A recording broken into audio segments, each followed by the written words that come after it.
Hari ini kami ingin menelusuri jejak UGM pada periode awal berdiri tahun 49 hingga periode awal 70-an. UGM masih menempati beberapa bangunan-bangunan pinjaman dari pihak keraton, di antaranya adalah Pagelaran, Siti Hinggil, dan UGM Kompleks Mangkubumen atau Ngasem yang biasa disebut mahasiswanya adalah Mama Konga, mahasiswa Kompleks Mangkubumen dan Ngasem. Nah, saat ini saya berada di Kompleks Ngasem yang saat ini kompleks ini digunakan sebagai Universitas Widya Mataram. Di tempat inilah dulu berdiri beberapa fakultas UGM. Kalau dilihat di belakang saya ini adalah gerbang Universitas Negeri Gajah Mada dulu namanya. Di sana ada Fakultas Kedokteran, Kedokteran Hewan, Kedokteran Gigi, Farmasi, dan Pertanian.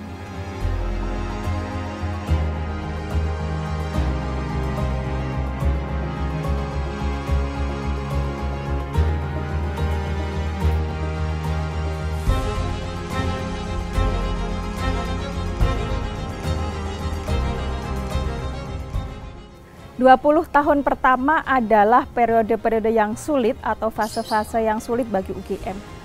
Di periode itu, meski dengan segala keterbatasan dan keprihatinan, UGM terus mengembangkan pendidikan tinggi.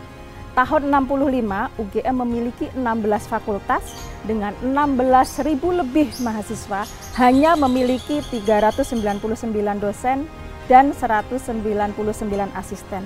Meskipun demikian, UGM tetap ikut memperhatikan dan ikut mendorong pengembangan pendidikan tinggi di luar Jawa maupun di Jawa. Salah satunya adalah di Salatiga. Nanti kami juga akan melacak dan menelusuri seperti apakah jejak UGM dalam ikut mendorong pengembangan pendidikan tinggi di Salatiga.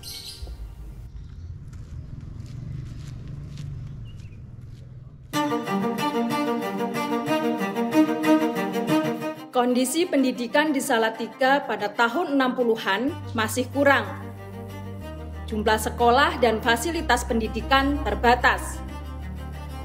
Kompleks ini di tahun 1964 adalah gedung Sekolah Guru Taman Kanak-kanak SGTK.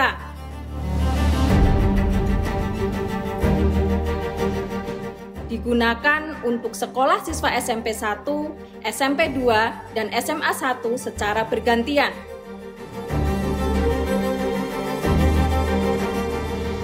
Hingga kegiatan belajar dilakukan dari pagi sampai sore hari.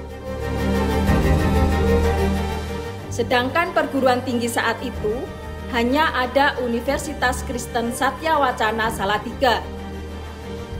Meskipun UGM mengalami kekurangan tenaga pengajar, tapi saat itu ikut membantu perkuliahan di UKSW.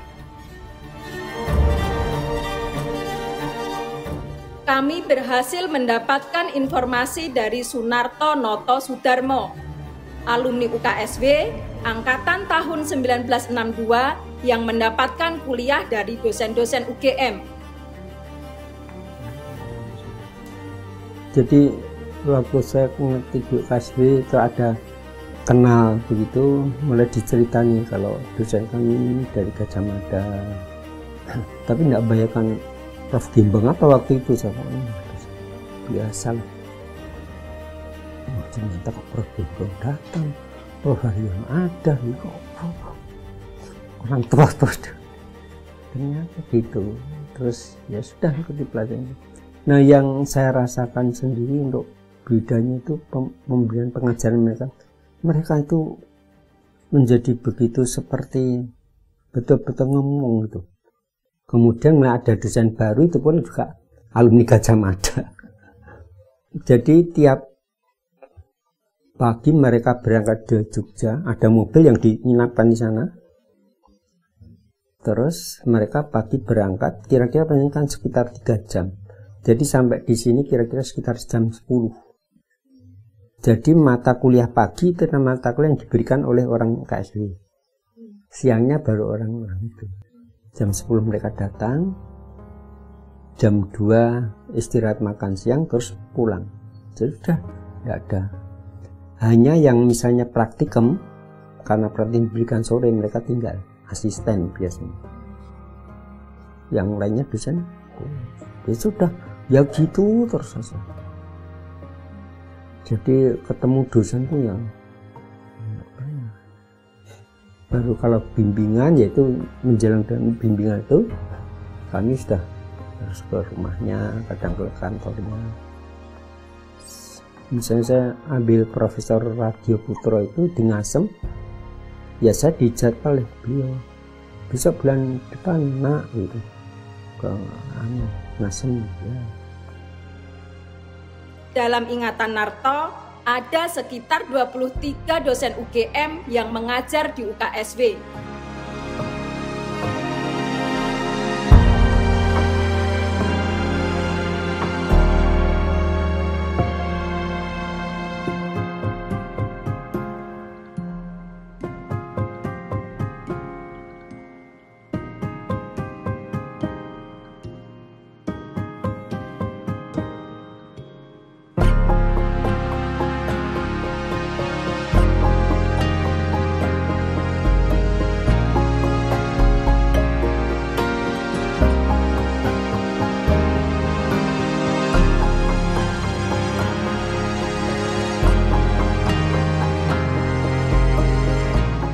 Inilah foto beberapa dosen UGM yang membantu mengajar di UKSW saat itu.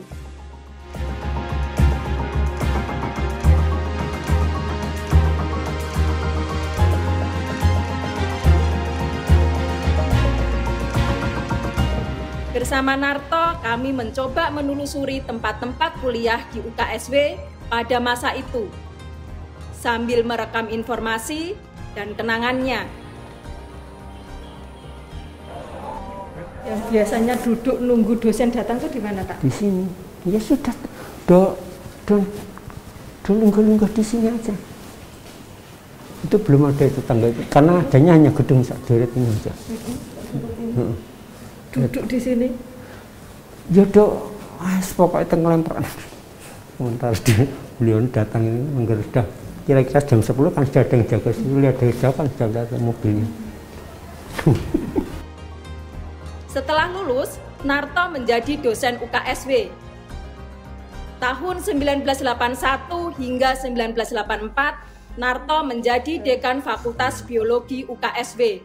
Saat menjadi dekan, dia masih menjadikan dosen UGM sebagai sumber inspirasinya, seperti memilih warna untuk identitas fakultasnya.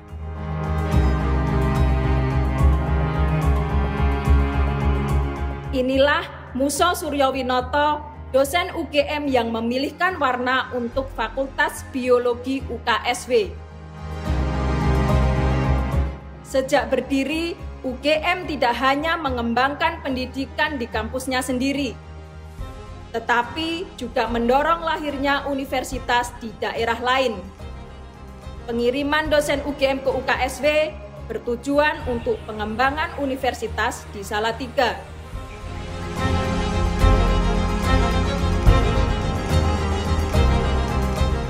Dari perguruan tinggi ke universitas itu syaratnya harus punya fakultas eksakta. Nah waktu itu fakultas-fakultas sosial yang ada, hukum, ekonomi, bahasa, agama, terus mendirikan FIPIA dan biologi itu berdasarkan wacana itu. Karena itu dekat berapa tahun 62. Biologi 62 berdiri, Oktober 62. Dan meskipun dosennya terbatas, akhirnya banyak dosen dari UGM yang mengajar di sana. Iya, jadi kadang alasan ini orang Gajah Mada pindah ke Salatiga. Ya memang intinya orang Gajah Mada.